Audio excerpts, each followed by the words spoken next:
answers. It's tabletop time and I'm Jen. And in today's video, I'm actually gonna do something that was requested in my last video. That's right, I'm making my own Sisters of Battle kill team. I'm really excited for this video. I have a couple of really cool ideas and some new things I wanna try out. But for now, I get to open this bad boy. It is literally bigger than the size of my head. Let's open this big boy up and see what's inside. So opening up this kill team box, it definitely comes with a butt ton of different pieces. You have the towel half, the sisters, and there's a whole bunch of terrain and boards which we'll probably use at some point. There's so much in here and it definitely was worth its weight. I was kind of surprised to see the Sisters of Battle on 3 sprues, but it kind of made sense once I put everything together.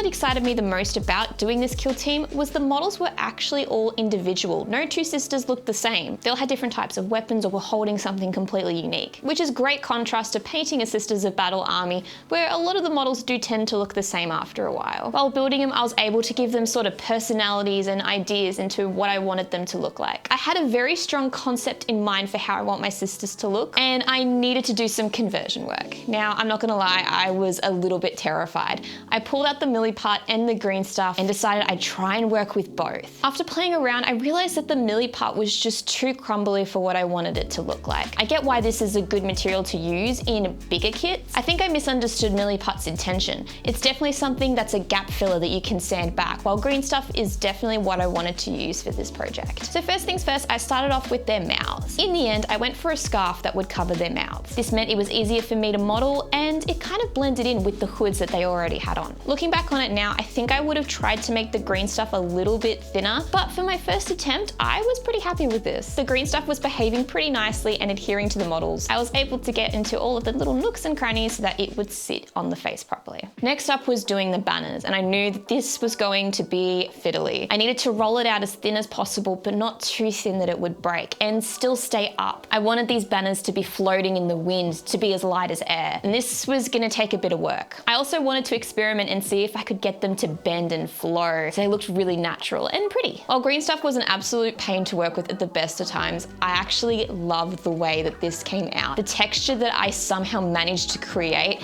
just looks like tears of paper. I even managed to get a border in there somehow, which just looks so cool. I'm really happy with how these turned out, especially for my first attempt. I definitely think I want to use green stuff more in the future and convert some stuff up. It's a lot of fun and I highly recommend it. And as we had discussed in a previous video, I could not get past not drilling my barrels. Luckily enough, I only had 3 sisters that had guns this time, so I only had to drill out 3 barrels. Unfortunately, someone broke the drill. Now, it wasn't me, I promise. We don't know what happened. I can hear something in it. I think some metal has gotten in it and I don't know what's happened, but it's not my fault.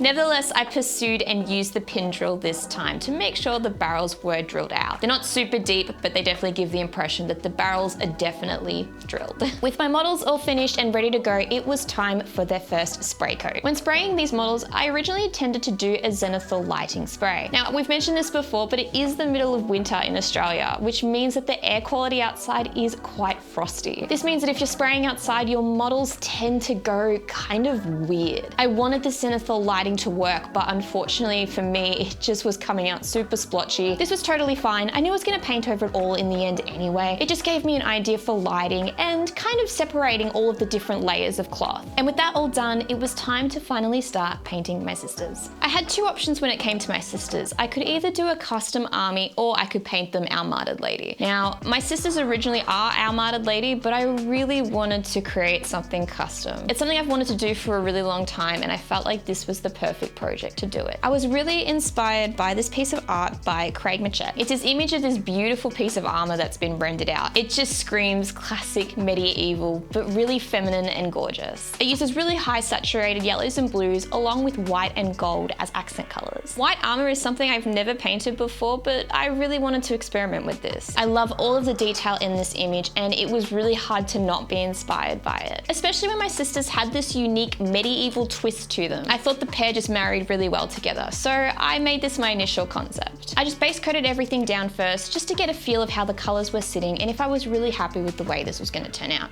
And I was. I was super ecstatic, and I think I did the artist a little bit of justice.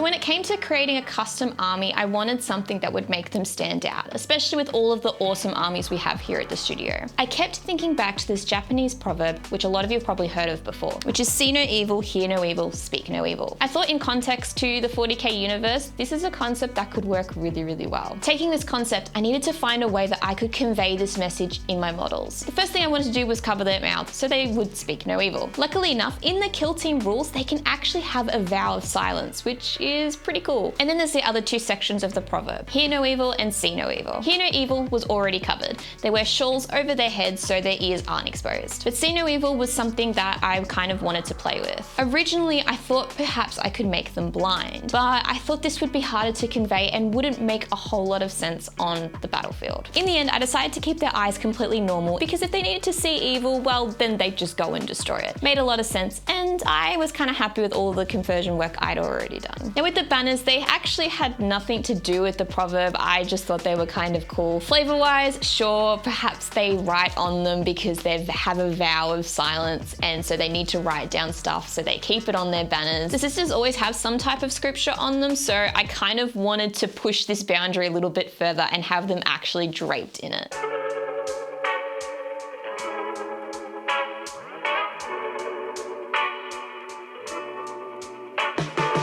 When it comes to painting metallics on models, I'm a bit 50-50. I'm not a huge fan of the Citadel range of metallics, and therefore I prefer a non-metallic metal method, which I've adapted before in a couple of other videos. But this time around, I wanted to try something different. I got my hands on these beautiful range of metallics from Scale 75. It is their metal and alchemy range, and they just look absolutely gorgeous. They don't just go from light to dark, there's different colors in there as well, so you can do any type of metal that you want. Now in this case, I was trying to paint white armor, which was kind of hard to do, especially trying to make it look metallic. But luckily enough, they had some paints in this range that were basically white metallic, and I knew this was going to work perfect. The pigments are absolutely gorgeous, the range is amazing, and they lay on beautifully. I did put a little bit of Lamia medium into some of the paints just to help thicken it up to really get those defined lines, but the colors are absolutely gorgeous. And I think they really pushed the concept of white armor in this particular army. So I highly recommend these paints and giving them a shot. And with that all said and done, there is the basic paint job for my army. And I think they look pretty sick. But there was one last thing I needed to do. I needed to put scripture onto these banners. So the first thing I did was put down a wash of Agrax Earthshade. I only needed to put this in the areas where my scripture would go. It's kind of hard to explain why you should do this, but visually it helps really soften the black of the scripture and creates more of a contrast between the two. It also gives you a nice flat area to work with. Once this is all dry, you need to find yourself a fine liner pen. Now luckily enough here in the studio we have a 0.1 fine liner, and this is probably the thickest I would go. You could potentially go one more up, but this is absolutely perfect for the type of lines we need to create. For my scripture, I personally create a lot of L shapes, lines, and dots in a combination and using this randomly to make it look like a bulky paragraph. Some people like to use more of a cursive or more flicks in their style. Some people like to make it bolder as well. It's completely up to personal preference, and this is just something that I'm used to. It does take a lot of practice. Like I said, I've done this a couple of times before, so I'm kind of used to it, but I recommend trying on a piece of paper first to really make sure that you nail the scripture down. Also make sure you leave some room for some iconography. The sisters have this weird triangle crucifix thing. I've got no idea what it is,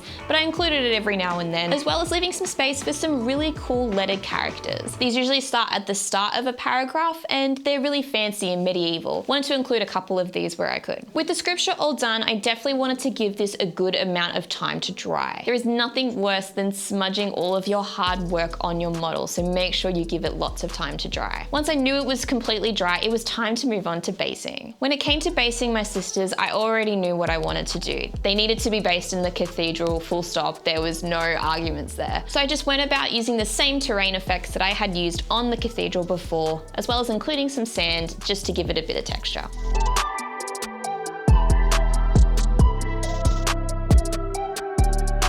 I went over the top with a Baden Black to seal everything in and just a couple of dry brushes to really pick out those little textures.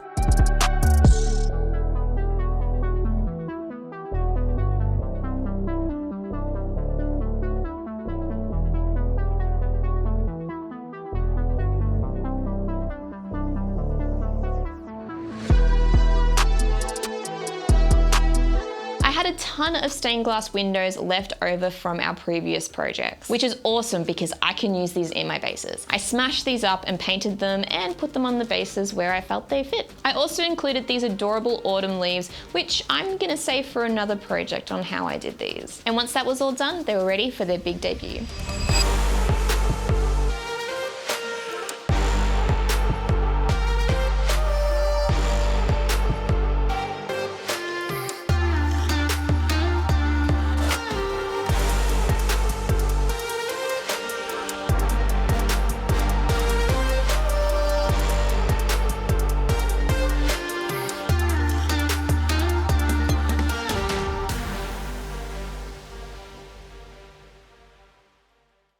And that's it, we're all done. Here are my sisters. I'm actually really happy with the way these turned out. From a simple concept that I had in my mind to this awesome army that I'm super proud of. I learned so many different things in this project that I'm definitely gonna take away and do more of. Also, a big thank you to our Patreons. As usual, without your support and your love, we wouldn't be able to make awesome videos like this. Our Patrons get awesome exclusive, like our mini club review, where you get to send in your photos for the team to review. So if you'd like to consider joining, links are in the description below. And that's it, I'm all done. I'm really excited to do this kill team because I know that Dave is gonna be chaos and I'm gonna be the Sisters of Battle. So, and we're gonna battle in a big cathedral, but I think I'm definitely gonna have to take this away from him because he's not gonna need this. So I don't know, maybe I'll start my own tower army if he's gonna be busy with a couple of other projects.